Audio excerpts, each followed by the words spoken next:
ನೀಲಾಂಬರಿ ಹೆಗ್ಡೆ ಅವರ ಆಜ್ಞೆಯ ಮೇರೆಗೆ ಅಗಸ್ತ್ಯ ಹಾಗೂ ತನ್ನ ಮಗುವಿನೊಟ್ಟಿಗೆ ಬಲಗಾಲಿಟ್ಟು ಮನೆ ಪ್ರವೇಶ ಮಾಡಿದ ಸ್ವರ ಕೆಂಪು ನೀರಿನಲ್ಲಿ ಮಗುವಿನ ಕಾಲನ್ನು ಅದ್ದಿ ಮಗುವಿನ 2 ತೋಳುಗಳನ್ನು ಗಟ್ಟಿಯಾಗಿ ಹಿಡಿದು ಮಗುವಿನ ಕೈಯಲ್ಲಿ ಹೆಜ್ಜೆ ಹಾಕಿಸಿದಳು.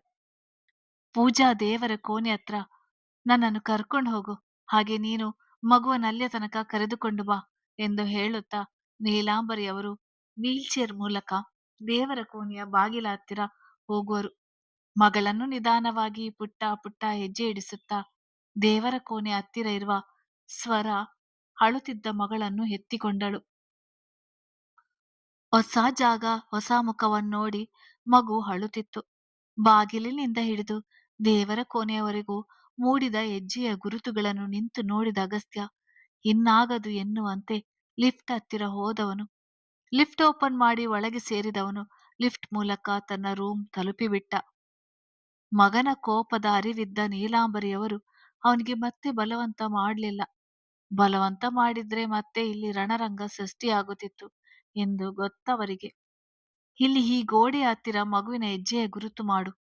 ನನ್ನ ಮನೆಯಲ್ಲಿ ಮೊದಲ ಬಾರಿಗೆ ಮಗುವಿನ ಹೆಜ್ಜೆ ಮೂಡುತ್ತಿರುವುದು ಶಾಶ್ವತವಾಗಿರಲಿ. ದೆವ್ವದ ಬಂಗಲೆಯಂತಿರುವ ನನ್ನ ಈ ಮನೆ ನಂದನವನವಾಗಲಿ ಎಂದು ನೀಲಾಂಬರಿಯವರು ಹೇಳಿದಾಗ ಅವರ ಮಾತಿಗೆ ಆಶ್ಚರ್ಯಪಡುವ ಸ್ವರ ಸರಿ ಎಂದು ತಲೆ ಹಾಡಿಸುತ್ತಾ ಮತ್ತೊಮ್ಮೆ ಕುಂಕುಮದ ನೀರಿನಲ್ಲಿ ಮಗುವಿನ ಪಾದವನ್ನು ಅದ್ದಿ ಗೋಡೆಯ ಮೇಲೆ ಮಗುವಿನ ಹೆಜ್ಜೆ ಗುರುತುಗಳನ್ನು ಮೂಡಿಸಿದಳು.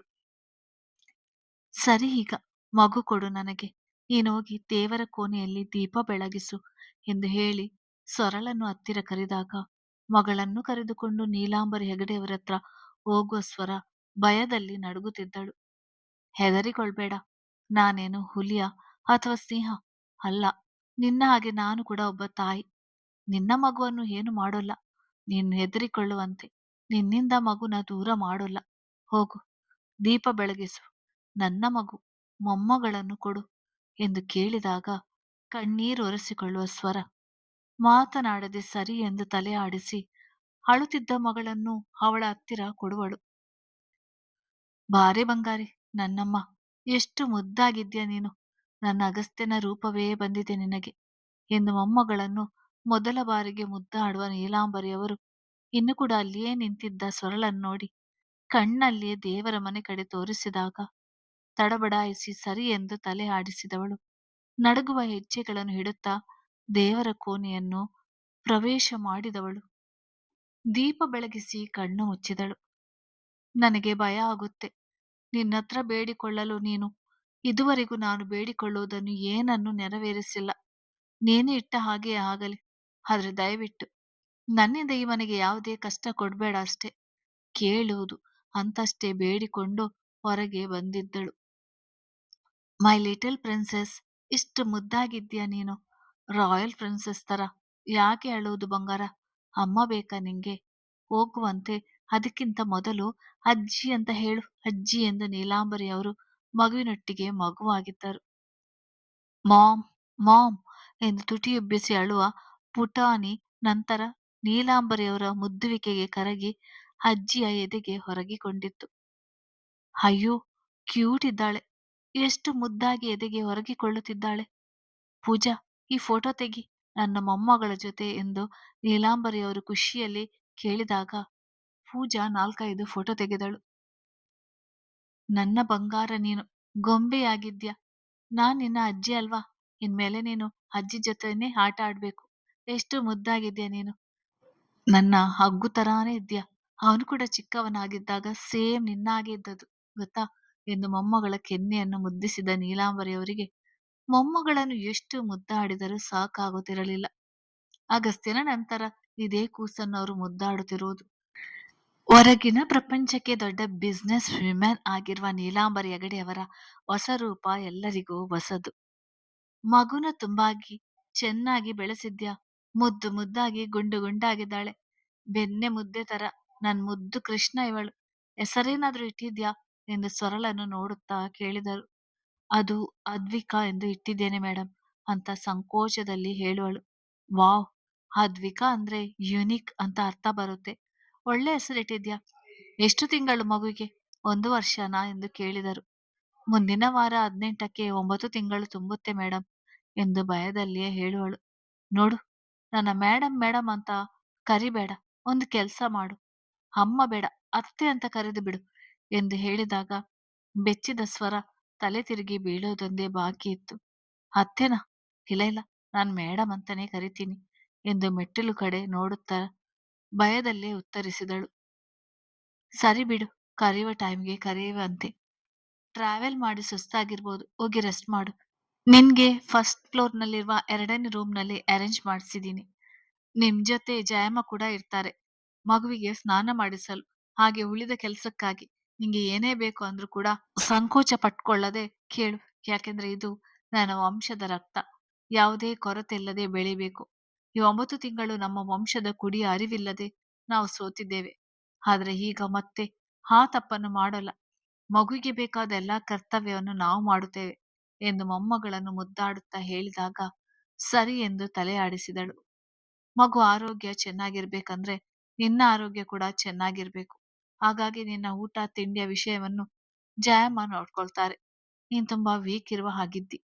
ಇನ್ಮೇಲೆ ನೀನು ಚೆನ್ನಾಗಿ ತಿಂದು ದಪ್ಪ ಆಗ್ಬೇಕು. ಯಾಕೆಂದ್ರೆ ನೀನ್ ತಿನ್ನುವ ಆಹಾರ ಮಗುವಿಗೆ ಪರಿಣಾಮ ಬೀರುತ್ತೆ. ಸರಿನಾ ಎಂದು ಹೇಳಿದಾಗ ಅದಕ್ಕೂ ಕೂಡ ಸರಿ ಎಂದು ತಲೆ ಆಡಿಸಿದಳು. ಸರಿ, ಈಗ ಹೋಗಿ ರೆಸ್ಟ್ ಮಾಡು. ಮಧ್ಯಾಹ್ನದ ಮೇಲೆ ನಮ್ಮ ಮನೆತನದ ಗುರುಗಳು ಬರ್ತಾರೆ. ಸಣ್ಣ ಪೂಜೆ ಇದೆ. ಈಗ ಸ್ವಲ್ಪ ಹೊತ್ತು ಮಲಗಿ, ಆಮೇಲೆ ಮತ್ತೆ ಸ್ನಾನ ಮುಗಿಸಿ ನೀನು ಉಳಿದುಕೊಳ್ಳುವ ರೂಮ್‌ನಲ್ಲಿಯೇ ಬಟ್ಟೆಗಳಿದೆ. ಅದರಲ್ಲಿ ಒಳ್ಳೆಯ ರೇಷ್ಮೆ ಸೀರೆ ಉಟ್ಟಿ, ಮಗುವು ಕೂಡ ಲಂಗ, ಬ್ಲೌಸ್ ಏನಾದರೂ ಹಾಕು. ಏನಾದರೂ ಕೊರತೆ ಇದ್ರೆ ಹೇಳು. ಈಗ ಹೋಗಿ ರೆಸ್ಟ್ ಮಾಡು ಎಂದು ನೀಲಾಂಬರಿ ಅವರು ಗಂಭೀರವಾದ ಸ್ವರದಲ್ಲಿ ಹೇಳಿದಾಗ ಅದಕ್ಕೂ ಸರಿ ಎಂದು ತಲೆ ಆಡಿಸಿದಳು. ಬರೀ ಎಲ್ಲದಕ್ಕೂ ತಲೆ ಆಡಿಸ್ಬೇಡ. ಜಯಮ್ಮ ಲಿಫ್ಟ್ ಮೂಲಕನೇ ಫಸ್ಟ್ ಫ್ಲೋರ್‌ಗೆ ಕರೆದುಕೊಂಡು ಹೋಗಿ ಎಂದು ನೀಲಾಂಬರಿಯವರು ಹೇಳಿದಾಗ ಜಯಮ್ಮ ಮುಂದೆ ಹೋಗುವವರು ಮಗಳನ್ನು ನೀಲಾಂಬರಿಯವರಿಂದ ಎತ್ತಿಕೊಂಡ ಸ್ವರ ಜಯಮ್ಮ ಅವರನ್ನು ಹಿಂಬಾಲಿಸಿದಳು. ಮೊದಲನೇ ಫ್ಲೋರ್‌ನಲ್ಲಿರುವ ಕೋಣೆಗೆ ಸ್ವರಳನ್ನು ಕರೆದುಕೊಂಡು ಹೋದವರು ಅವಳಿಗೆ ಅರೇಂಜ್ ಮಾಡಿದ್ದ ರೂಮ್ ಒಳಗೆ ಬಿಟ್ಟರು. ನೀವೇನು ತಿಂದಿಲ್ಲ ಅನ್ಸುತ್ತೆ. ಹಬ್ಬದ ಅಡುಗೆನೇ ಮಾಡಿದ್ದಾರೆ. ತಿಂಡಿ ತೆಗೆದುಕೊಂಡು ಬರ್ತೀನಿ. ಸಂಕೋಚ ಪಟ್ಕೋಬೇಡಿ ಮೇಡಮ್. ನಿಮ್ಮದೇ ರೂಮ್ ಇದು. ಈ 4 ಕಬೋರ್ಡ್‌ಗಳಲ್ಲಿ ನಿಮ್ಮದು ಮತ್ತೆ ಬೇಬಿದು ಬಟ್ಟೆಗಳು, ಒಡವೆಗಳು ಎಲ್ಲ ಇದೆ. ಮತ್ತೆ ಈ ಕಡೆ ಮಗುವಿಗೆ ಬೇಕಾದ ಆಟ ಸಾಮಾನುಗಳಿದೆ. ಈ ಕಡೆ ನಿಮ್ಮ ಮೇಕಪ್ ಪ್ರಾಡಕ್ಟ್‌ಗಳು ಎಲ್ಲ ಇದೆ. ಎಲ್ಲ ಕೂಡ NH ಬ್ರ್ಯಾಂಡ್‌ದೆ. ಮಗುವಿಗೆ ಮತ್ತೆ ನಿಮ್ಗೆ ಬೇಕಾದ ಎಲ್ಲ ಅಗತ್ಯ ವಸ್ತುಗಳು ಕೂಡ ಇದೆ. ಏನಾದರೂ ಕಮ್ಮಿ ಇದ್ದರೆ ನನಗೆ ಹೇಳಿ. ನಾನೋಗಿ ತಿಂಡಿ ತಕೊಂಡ್ ಬರ್ತೀನಿ ಎಂದು ಜಯಮ್ಮ ಹೊರ ಹೋದಾಗ ಸಂಕೋಚದಲ್ಲಿಯೇ ಸುತ್ತಲೂ ನೋಡುತ್ತಾ ಬಂದವಳು ಹಾಸಿಗೆ ಮೇಲೆ ಕುಳಿತುಕೊಂಡಳು. ಅವಳು ಬಾಡಿಗೆ ಮನೆಯಲ್ಲಿದ್ದ ಮನೆಗಿಂತ 4 ಪಟ್ಟು ದೊಡ್ಡದಾಗಿತ್ತು ಆ ಕೋಣೆ. ಪೂರ್ತಿಯಾಗಿ ಬಿಳಿ ಹಾಗೂ ವೈಟ್ ಪಿಂಕ್ ಕಲರ್‌ನಿಂದ ಕೂಡಿದ್ದ ಗೋಡೆಗಳು, ಬೇಬಿಗೆ ಬೇಕಾದ ತೊಟ್ಟಿಲು, ಆಟದ ಸಾಮಾನುಗಳು, ಲಕ್ಸುರಿ ಸೋಫಾ, ದೊಡ್ಡ ಟಿವಿ, ಪಳಪಳನೆ ಹೊಳೆಯುವ ಬಾತ್ರೂಮ್, ಜೊತೆಗೆ ಎಲ್ಲವೂ ಕೂಡ ಹೈಫೈ ರೀತಿಯಲ್ಲೇ ಇತ್ತು. ಅದನ್ನೆಲ್ಲ ನೋಡಿಯೇ ಸ್ವರಗೆ ಹೆದರಿಕೆಯಾಗಿತ್ತು. ಮೊದಮೊದಲು ಹೊಸ ಜಾಗ ಎಂದು ಹೆದರಿದ್ದ ಪುಟಾಣಿ ಈಗ ತನ್ನದೇ ಮನೆ ಎನ್ನುವಂತೆ ಹಾಸಿಗೆ ಮೇಲೆ ಉರುಳಿಕೊಂಡು ಅಮ್ಮನ ಕಡೆ ನಗುತ್ತಾ ನೋಡಲು ಇನ್ನೂ ಕೂಡ ಆಶ್ಚರ್ಯದಲ್ಲೇ ಇದ್ದ ಸ್ವರ ಯೋಚನೆಯಲ್ಲೇ ಮುಳುಗಿ ಹೋಗಿದ್ದಳು. ಇಲ್ಲಿ ಏನ್ ನಡೀತಾ ಇದೆ? ನಾನು ಇಲ್ಲಿಂದ ದೂರ ಬಂದಿದ್ದೆ. ಅಗಸ್ತ್ಯ ಸರ್ ಎಲ್ಲಿ ನನ್ನನ್ನು ಮತ್ತು ನನ್ನ ಮಗುನ ಸಾಯಿಸಿ ಬಿಡ್ತಾರೆ ಅಂತ. ಆದ್ರೆ ಇಲ್ಲಿ ನೋಡಿದ್ರೆ ತುಂಬಾ ಬದಲಾವಣೆ ಕಾಣಿಸ್ತಿದೆ. ನೀಲಾ ಮೇಡಮ್ ನೋಡಿದ್ರೆ ಮಗುನ ಒಪ್ಪಿಕೊಂಡಿದ್ದಾರೆ. ತಮ್ಮ ವಂಶದ ಕುಡಿ ಅಂತ. ಜೊತೆಗೆ ಅವರ ಮಗನನ್ನು ಆ ಸ್ಥಿತಿಗೆ ತಂದಿದ್ದ ನನ್ನನ್ನು ಒಪ್ಪಿಕೊಂಡಿದ್ದಾರೆ. ಇಲ್ಲಿಯೇ ಉಳಿದುಕೊಳ್ಳಲು ಎಲ್ಲಾ ವ್ಯವಸ್ಥೆ ಮಾಡಿದ್ದಾರೆ. ಇದೆಲ್ಲ ಏನ್ ನಡೀತಾ ಇದೆ? ತುಂಬಾ ಭಯ ಆಗ್ತಾ ಇದೆ. ನೀಲಾಂಬರಿ ಮೇಡಮ್ ಅವರ ದೊಡ್ಡ ಗುಣದ ಪರಿಚಯ ಇದೆ. ಜೊತೆಗೆ ಅಗಸ್ತ್ಯ ಸರ್ ಅವರ ಉಗ್ರ ಕೋಪದ ಪರಿಚಯವೂ ಇದೆ. ನನ್ನ ಬಾಯಿಗೆ ಗನ್ ಇಟ್ಟಿದ್ದ ಅಗಸ್ತ್ಯ ಅವರು ಈಗ ಎಲ್ಲದಕ್ಕೂ ತಲೆ ಆಡಿಸ್ತಿರುವುದು ಯಾಕೆ? ಅವರ ಕಣ್ಣನ್ನು ನೋಡಿದ್ರೆ ಗೊತ್ತಾಗುತ್ತೆ ನನ್ ಮೇಲೆ ತುಂಬಾ ಕೋಪ ಇದೆ ಅಂತ. ಆದ್ರೂ ನನ್ನನ್ನು ಸಾಯಿಸದೆ ಬಿಟ್ಟಿದ್ದಾರೆ. ಇದೆಲ್ಲ ಯಾಕೆ? ನೀಲಾಂಬರಿ ಮೇಡಮ್ ಅವರ ಮಾತಿಗಾಗಿನಾ? ಅಂದ್ರೆ ನನಗೆ ಲೈಫ್‌ನಲ್ಲಿ ಮತ್ತೊಂದು ಚಾನ್ಸ್ ಸಿಕ್ಕಿದೆಯಾ? ನನ್ ಮಗು ಅಗಸ್ತ್ಯ ಸರ್ ಮಗಳೆಂಬ ಐಡೆಂಟಿಟಿಯಲ್ಲಿ ಬದುಕ್ತಾಳಾ ಎಂದು ಹೇಳಿಕೊಂಡ ಸ್ವರಗೆ ಗಾಬರಿಯಾಯಿತು. ಅಯ್ಯೋ ಮಗು, ಮೇಡಮ್ ಯಾವ ಯೋಚನೆಯಲ್ಲಿ ಕಳೆದು ಹೋಗಿದ್ದೀರಾ? ಸ್ವಲ್ಪ ಹೊತ್ತು ಬಿಟ್ಟಿದ್ದರೆ ಮಗು ಮಂಚದ ಕೆಳಗಿನಿಂದ ಬೀಳ್ತಾ ಇತ್ತು. ಜಾಸ್ತಿ ಯೋಚನೆ ಮಾಡೋಕೆ ಹೋಗ್ಬೇಡಿ. ತಗೊಳ್ಳಿ ತಿಂಡಿ ತಿನ್ನಿ. ಇನ್ನೂ ನಿದ್ರೆಯ ಮಂಪರ್‌ನಲ್ಲಿದ್ದೀರಾ ನೀವು ಎಂದು ಹೇಳಿದ ಜಯಮ್ಮ ಅವರು ಮಗುವನ್ನು ಎತ್ತಿಕೊಂಡು ಸ್ವರ ಕೈಗೆ ತಿಂಡಿಯ ಪ್ಲೇಟ್ ಕೊಟ್ಟರು. ಸಾರಿ ಅಂತ ಹೇಳಿದವಳು ತಿಂಡಿಯ ತಟ್ಟೆಯನ್ನು ಪಕ್ಕದ ಟೇಬಲ್‌ನಲ್ಲಿಟ್ಟು, ಮಗಳನ್ನು ಎತ್ತಿಕೊಂಡು ಮಗಳ ಹಣೆಗೆ ಮುತ್ತಿಟ್ಟು ಕ್ಷಮೆ ಕೇಳುವಳು. ನಾನು ಯಾವುದೋ ಯೋಚನೆಯಲ್ಲಿ ಮುಳುಗಿ ಹೋಗಿದ್ದೆ. ನೀವಿಲ್ಲ ಅಂದಿದ್ರೆ ಪಾಪು ಮಂಚದ ಕೆಳಗಿನಿಂದ ಬೀಳ್ತಾ ಇದ್ಲು ಅನ್ಸುತ್ತೆ. ತುಂಬಾ ಥ್ಯಾಂಕ್ಸ್ ಅಮ್ಮ ಅಂತ ಹೇಳುವಳು. ಇಲ್ಲ ಪರವಾಗಿಲ್ಲ. ಈಗ ಮೊದಲು ನೀವು ತಿಂಡಿ ಮಾಡಿ, ಇಲ್ಲ ಅಂದ್ರೆ ನೀಲಾಂಬರಿ ಮೇಡಮ್ ನನ್ಗೆ ಕ್ಲಾಸ್ ತೆಗೆದುಕೊಳ್ತಾರೆ ಎಂದು ಹೇಳಿದಾಗ ಈಗಾಗಲೇ ಹೊಟ್ಟೆ ಹಸಿಯುತ್ತಿದ್ದರಿಂದ ಮತ್ತೊಮ್ಮೆ ಹೇಳಿಸಿಕೊಳ್ಳದೆ ಸ್ವರ ತಿಂಡಿ ಪ್ಲೇಟ್‌ನತ್ತ ನೋಡಿದಳು. ಬಗೆ ಬಗೆಯ 4-5 ತಿಂಡಿಗಳು ಅಲ್ಲಿತ್ತು. ರೋಟಿ, ಪನ್ನೀರ್ ಗ್ರೇವಿ ಜೊತೆಗೆ ಚಪಾತಿ, ಪಲ್ಯ, ಕೇಸರಿ ಬಾತ್, ಪುಳಿಯೋಗರೆ, ವಾಂಗಿಬಾತ್ ಹಾಗೂ ಅವರೆಕಾಳಿನ ಬಾತ್ ಕೂಡ ಇತ್ತು. ಒಂದು ದೊಡ್ಡ ಪ್ಲೇಟ್‌ನಲ್ಲಿ ಪುಟ್ಟ ಪುಟ್ಟ ಬೌಲ್ಸ್‌ಗಳಲ್ಲಿ ತಿಂಡಿಯ ಪ್ಲೇಟ್ ನೋಡಿ ಸ್ವರಗೆ ತಲೆ ಸುತ್ತು ಬಂದಂಗಾಯ್ತು. ಮೇಡಮ್, ಪ್ಲೇಟ್ ನೋಡ್ತಾ ಏನ್ ಯೋಚನೆ ಮಾಡ್ತಾ ಇದ್ದೀರಾ? ತಿಂಡಿ ಮಾಡಿ ಎಂದು ಹೇಳಿದ್ದ ಜಯಮ್ಮ ಮಗುವಿನ ಕೈಗೆ ಹೊಸ ಆಟದ ಸಾಮಾನು ಕೊಟ್ಟು ಮಗುವನ್ನು ತಮ್ಮ ಕಡೆ ಸೆಳೆದುಕೊಂಡರು. ಮೊದಮೊದಲು ಜಯಮ್ಮ ಅವರತ್ತಿರ ಹೋಗಲು ಅಳುತ್ತಿದ್ದ ಪುಟಾಣಿ ಈಗ ಅವರು ಕೊಟ್ಟ ಆಟದ ಸಾಮಾನನ್ನು ನೋಡಿ ಅವರೊಂದಿಗೆ ಹೊಂದಿಕೊಂಡಳು. ಹೇಗೋ ಕಷ್ಟಪಟ್ಟು ಚಪಾತಿ ಹಾಗೂ ಪುಳಿಯೋಗರೆ ಖಾಲಿ ಮಾಡಿದ ಸ್ವರಗೆ ಉಳಿದ ತಿಂಡಿನ ವೇಸ್ಟ್ ಮಾಡಲು ಇಷ್ಟವಾಗುತ್ತಿರಲಿಲ್ಲ. ಹಾಗಂತ ಅದನ್ನು ತಿನ್ನುವಷ್ಟು ಸಹ ಅವಳ ಹೊಟ್ಟೆಯಲ್ಲಿ ಜಾಗವಿರಲಿಲ್ಲ. ಸಾಕೆಂದು ಪ್ಲೇಟನ್ನು ಪಕ್ಕಕ್ಕೆ ಇಟ್ಟವಳು ಜಯಮ್ಮ ಅವರು ತಂದಿದ್ದ ಬಿಸಿ ನೀರನ್ನು ಕುಡಿದು ತಿಂಡಿ ಮುಗಿಸಿದಳು. ತಗೊಳ್ಳಿ ಮೇಡಮ್, ಪಾಪುನ ಸ್ವಲ್ಪ ಹಠಮಾರಿ ಆದ್ರೂ ಜಾಣ ಮಗು. ಮಗುವಿಗೂ ಸಹ ಹೊಟ್ಟೆ ತುಂಬಿಸಿಬಿಡಿ. ನಿಮ್ಗೆ ಗೌನ್ ಬೇಕೆಂದರೆ ಈ ಕಬೋರ್ಡ್‌ನಲ್ಲಿದೆ. ನಾನಿಲ್ಲಿ ಪಕ್ಕದ ರೂಮಿನಲ್ಲಿ ಇರ್ತೀನಿ. ನಿಮ್ಗೇನೇ ಬೇಕು ಅಂದ್ರೆ ಈ ಬೆಲ್ ಪ್ರೆಸ್ ಮಾಡಿ. ಇವಾಗ ಸ್ವಲ್ಪ ಹೊತ್ತು ರೆಸ್ಟ್ ಮಾಡಿ ಎಂದು ತಿಳಿಸಿ ಎಂದು ಪ್ಲೇಟ್ ಹಾಗೂ ನೀರಿನ ಲೋಟವನ್ನು ಹಿಡಿದು ಹೊರ ಹೋಗಿದ್ದರು. ಯಾವುದನ್ನು ಬೇಗ ಒಪ್ಪಿಕೊಳ್ಳೋಕೆ ಆಗ್ತಾ ಇಲ್ಲ. ಕಂದ ತುಂಬಾ ಭಯ ಆಗ್ತಾ ಇದೆ. ಆದ್ರೆ ಒಂದೇ ನೆಮ್ಮದಿ ಅಂದ್ರೆ ನೀಲಾಂಬರಿ ಮೇಡಮ್ ಅವರು ನಮ್ಮ ಜವಾಬ್ದಾರಿ ತಗೊಂಡಿದ್ದಾರೆ. ಆದರೂ ಅವ್ರಿಗೆ ನಮ್ಮ ಬಗ್ಗೆ ಹೇಗೆ ಗೊತ್ತಾಯ್ತು ಅಂತ ಯೋಚಿಸುತ್ತಲೇ ಮಗಳಿಗೆ ಹಾಲು ಕುಡಿಸಿ ಅವಳು ಮಲಗಿದ್ದ ಬಳಿಕ ತಾನು ಸಹ ಪಕ್ಕದಲ್ಲೇ ಮಲಗಿದಳು. ಅಗಸ್ತ್ಯ, ಕೋಪ ಮಾಡಿಕೊಳ್ಬೇಡ. ನೀಲಾಂಬರಿ ಆಂಟಿಯ ಕಂಡೀಷನ್ ಬಗ್ಗೆ ನಿಮ್ಗೆ ಗೊತ್ತೇ ಇದೆ ಅಲ್ವಾ? ಅವರೇನೇ ಹೇಳಿದ್ರು, ಸಹಿಸಿಕೊ. ನಿನ್ನ ಕೋಪನ ಹೆಚ್ಚಾಗಿ ಅವರ ಮುಂದೆ ತೋರಿಸಲು ಹೋಗ್ಬೇಡ ಎಂದು ಅವನ ಹಿಂದೆಯೇ ಬರುವ ವಾಸುಕಿ ಹೇಳಿದ್ರೆ ತನ್ನ ಶರ್ಟ್ ಬಿಚ್ಚಿಟ್ಟ ಅಗಸ್ತ್ಯ ಬಾಲ್ಕನಿಯಲ್ಲಿದ್ದ ಸ್ವಿಮ್ಮಿಂಗ್ ಪೂಲ್‌ಗೆ ಹಾರಿದನು. ಅವನ ಕೋಣೆಯಲ್ಲಿ ಅವನಿಗೆ ಬೇಕಾದಂತೆ ಎಲ್ಲಾ ವ್ಯವಸ್ಥೆ ಇತ್ತು. ವರ್ಕೌಟ್ ಮಾಡಲು ಜಿಮ್ ಏರಿಯಾ, ದೊಡ್ಡ TV, double king size bed, ಸುತ್ತಲೂ ದೊಡ್ಡ ದೊಡ್ಡ ಕಬೋರ್ಡ್‌ಗಳು, dressing room, western style bathroom, ಜೊತೆಗೆ ಅವನು ಸ್ವಿಮ್ಮಿಂಗ್ ಮಾಡಲು ಇಷ್ಟ ಇದ್ದುದರಿಂದ ಬಾಲ್ಕನಿಯಲ್ಲಿ ಪುಟ್ಟ ಗಾರ್ಡನ್ ಹಾಗೂ ದೊಡ್ಡದಾದ ಸ್ವಿಮ್ಮಿಂಗ್ ಪೂಲ್ ಇತ್ತು. ದುಡ್ಡಿದ್ದವರಿಗೆ ಅವರ ಇಷ್ಟಪಟ್ಟ ಜೀವನ ಹೇಗಾದ್ರೂ ಜೀವಿಸಬಹುದು ಎನ್ನುವುದಕ್ಕೆ ಅಗಸ್ತ್ಯನೇ ಎಕ್ಸಾಂಪಲ್. ಚಿನ್ನದ ಸ್ಪೂನ್ ಬಾಯಲ್ಲಿ ಇಟ್ಟುಕೊಂಡು ಹುಟ್ಟಿದವನು ಎನ್ನುವ ಮಾತಿನಂತೆ ಇತ್ತು ಅಗಸ್ತ್ಯನ ಜೀವನ. ಅವನು ಹುಟ್ಟಿದಾಗಲಿಂದ ರಾಯಲ್ ಲೈಫ್ ಅನ್ನು ಕಂಡಿದ್ದವನು. ಹಾಗಾಗಿ ಅವನ ಜೀವನ ಕೂಡ ರಾಯಲ್ ಸ್ಟೈಲ್ ನಲ್ಲಿಯೇ ಇತ್ತು.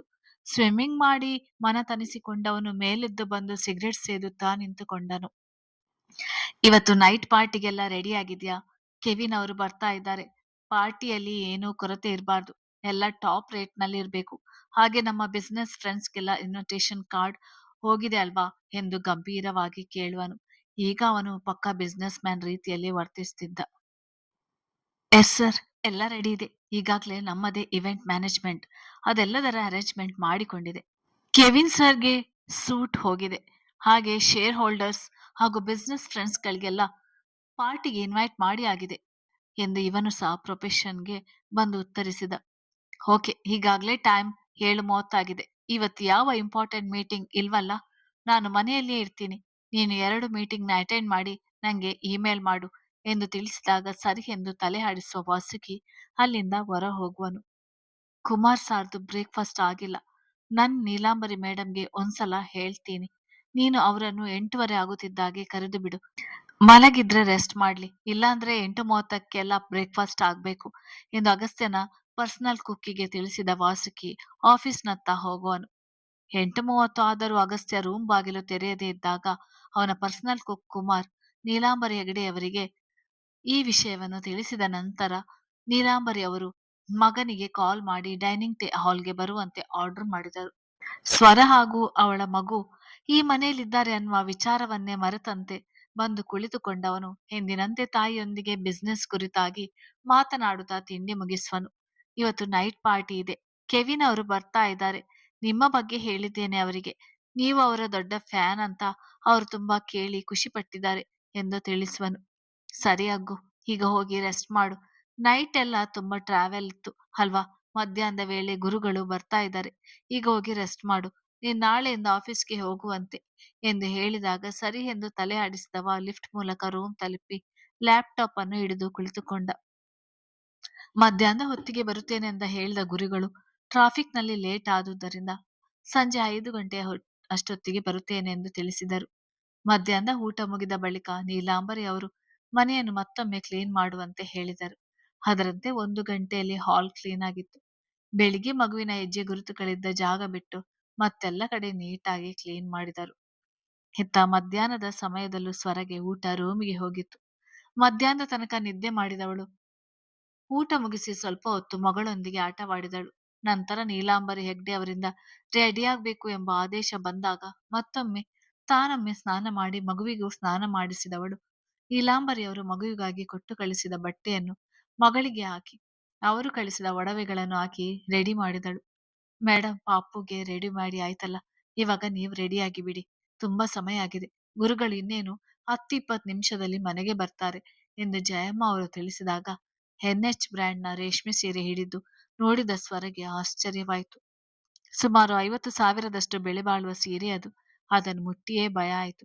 ಮೇಡಮ್, ಏನು ಯೋಚನೆ ಮಾಡ್ತಾ ಇದ್ದೀರಾ? ಅಲ್ಲಿ ಕಾಣ್ತಾ ಇದೆ ನೋಡಿ, ಅದೇ ಡ್ರೆಸ್ಸಿಂಗ್ ರೂಮ್. ನಾನು ನಿಮ್ಮನ್ನು ರೆಡಿ ಮಾಡಲು ಹುಡುಗಿಯನ್ನು ಕಳಿಸುತ್ತೇನೆ. ಹಾಗೆ ಮಗುನ ನೀಲಾಂಬರಿ ಹೆಗ್ಡೆ ಮೇಡಮ್ ಅವರ ಜೊತೆ ಬಿಟ್ಟಿರುತ್ತೇನೆ ಎಂದು ಹೇಳಿದ ಜಯಮ್ಮ ಅವರು ಮಗುವಿನೊಟ್ಟಿಗೆ ಅಲ್ಲಿಂದ ಹೋಗಿದ್ದರು. ಅವರು ಹೋದ ಸ್ವಲ್ಪ ಹೊತ್ತಿಗೆ ಇಬ್ಬರು ಹುಡುಗಿಯರು ರೂಮ್ ಒಳಗೆ ಬಂದಿದ್ದರು. ಬಂದವರು ಸ್ವರಳನ್ನು ಮದುಮಗಳಂತೆ ರೆಡಿ ಮಾಡಿದವರು ಹೋಗುವರು. ಅವರೆಲ್ಲ ಹೋದ ಬಳಿಕ ಚೇರ್ ಮೇಲೆ ಗೊಂಬೆಯಂತೆ ಕೂತಿದ್ದ ಸ್ವರ ಕನ್ನಡಿಯಲ್ಲಿ ತನ್ನನ್ನು ನೋಡಿಕೊಂಡು ಆಶ್ಚರ್ಯಪಟ್ಟಳು. ಗಿನಿ ಹಸಿರು ಹಾಗೂ ಗುಲಾಬಿ ಬಣ್ಣದ ಬಾರ್ಡರ್ ಇದ್ದ ದೊಡ್ಡ ಬಾರ್ಡರ್ ಇದ್ದ NH ಬ್ರ್ಯಾಂಡ್‌ನ ರೇಷ್ಮೆ ಸೀರೆ ಅದು. ಅವಳ ಬಣ್ಣಕ್ಕೆ ಹೇಳಿ ಮಾಡಿಸಿದಂತೆ ಕಾಣಿಸುತ್ತಿತ್ತು. ಮೈ ತುಂಬ ಹಾಕಿರುವ ವಜ್ರದ ಬೆಲೆಬಾಳುವ ಒಡವೆಗಳು, ಕೈ ತುಂಬ ಬಳೆಗಳು, ಬ್ರೈಡಲ್ ಹೇರ್ ಸ್ಟೈಲ್ ಎಲ್ಲವೂ ಅವಳಿಗೆ ಮದುಮಗಳ ರೂಪವನ್ನು ತಂದುಕೊಟ್ಟಿದ್ದು. ಅಯ್ಯೋ, ಗುರುಗಳ ಭೇಟಿಗೆ ಅಂತ ಹೇಳಿ ನನ್ನನ್ನು ಮದುಮಗಳಂತೆ ತಯಾರು ಮಾಡಿಸಿದ್ದಾರಲ್ಲ, ಏನಿವರ ನಡೆ ಎಂದು ಯೋಚಿಸುತ್ತಾ ಕೂತಿದ್ದವಳು ಜಯಮ್ಮ ಅವರು ಕರೆದಾಗ ಡ್ರೆಸ್ಸಿಂಗ್ ರೂಮಿಂದ ಹೊರಬಂದಳು. ನಿಧಾನಕ್ಕೆ ನೆರಿಗೆಗಳನ್ನು ಹಿಡಿದು ಹೆಜ್ಜೆ ಹಾಕುತ್ತಾ ಬಂದ ಸ್ವರಳನ್ನು ನೋಡಿದ ಜಯಮ್ಮ ಆಶ್ಚರ್ಯದಲ್ಲಿ ಕಣ್ಣರಳಿಸಿದರು. ಅಯ್ಯಪ್ಪ, ಈಗ ಸ್ವಲ್ಪ ಹೊತ್ತಿನ ಮುಂಚೆ ಶಾಪಗ್ರಸ್ತ ದೇವತೆಯಂತಿದ್ದ ಹುಡುಗಿನ ಇದು? ಒಳ್ಳೆ ಮಹಾಲಕ್ಷ್ಮಿ ಹಾಗೆ ಕಾಣಿಸ್ತಿದ್ದಾಳೆ. ಸ್ವಲ್ಪ ಸಣ್ಣ ಇದ್ದರೂ ಕೂಡ ಬಾಣಂತಿಯ ಕಲೆ ಇನ್ನೂ ಇದೆ. ಮಗುವಿಗೆ ಇನ್ನೂ 9 ತಿಂಗಳಲ್ವಾ, ಅದಕ್ಕೆ ಮುಖ ಲಕಲಕನೆ ಹೊಳೆಯುತ್ತಿದೆ. ಎಷ್ಟು ಚೆನ್ನಾಗಿದೆ ಹುಡುಗಿ, ಜೊತೆಗೆ ನೀಲಿ ಕಂಗಳು ಬೇರೆ ಎಂದು ಹೇಳಿಕೊಂಡ ಜಯಮ್ಮ ಅವರ ಕೈ ಹಿಡಿದು ಲಿಫ್ಟ್ ಮೂಲಕ ಕೆಳಗಿನ ಫ್ಲೋರ್‌ಗೆ ಕರೆದುಕೊಂಡು ಬರುವರು. ಪಾಪು ಮೇಡಮ್ ಜೊತೆ ರೂಮ್‌ನಲ್ಲಿದೆ. ಅದೇ ನೀಲಾಂಬರಿ ಮೇಡಮ್ ಅವರ ರೂಮ್. ಮೇಡಮ್ ನಿಮ್ಮನ್ನು ಕರೆಯುತ್ತಿದ್ದರು. ನೀವು ಹೋಗಿ ಸ್ವಲ್ಪ, ನನಗೆ ಸ್ವಲ್ಪ ಅಡುಗೆ ಮನೆಯಲ್ಲಿ ಕೆಲಸ ಇದೆ ಎಂದು ನಡುಮನೆಯಲ್ಲಿ ಬಿಟ್ಟು ಹೋದಾಗ ತನ್ನತ್ತಲೇ ನೋಡುತ್ತಿದ್ದ ಕೆಲಸದವರನ್ನು ನೋಡಿದ ಸ್ವರ ಮುಜುಗರದಲ್ಲಿ ನೀಲಾಂಬರಿ ಅವರ ರೂಮಿನ ಕಡೆ ಹೋಗುವಳು. ಕತೆ ಮುಂದುವರಿಯುತ್ತದೆ.